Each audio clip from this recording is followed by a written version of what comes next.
السلام عليكم ومرحبا بكم جديد على قناتكم وصفات خديجة. اليوم ان شاء الله غادي نقدم لكم دي كريب اللي كيجيو رائعين لذاذ بزاف. بالنسبه للمقادير غادي نحتاجو 3 ديال البيضات، كنضيفوا لهم معلقه صغيره ديال الملحه ما كتكونش عامره بزاف، نص معلقه من الفلفل الاسود او الابزار، 2 معالق كبار من الياغورت الطبيعي بدون سكر وبدون نكهه. غادي نخلط هاد المكونات مزيان، من بعد كنضيف لهم 500 ملل من الحليب وكنخلط،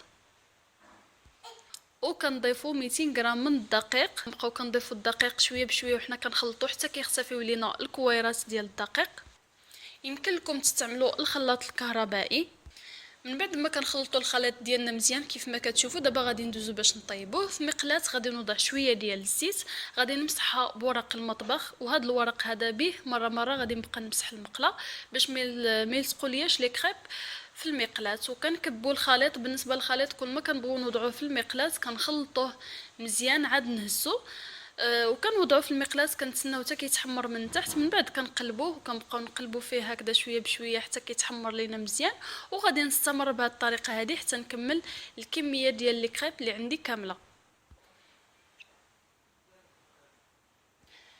هادو هما لي كريب من بعد ما كيوجدوا كيجيو على هذا الشكل هذا، كيجيو خفاف ولذاذ بزاف. نتمنى هاد الوصفه هذه تنال الاعجاب ديالكم وتجربوها. كالعاده الا عجبكم الفيديو ما تنساوش ديروا جيم، اشتركوا في القناه باش توصلوا بجديد الوصفات، وكذلك ما تنساوش تخليوا لي الاراء ديالكم في التعليق. الى الملتقى ان شاء الله في وصفه قادمه، والسلام عليكم ورحمه الله تعالى وبركاته.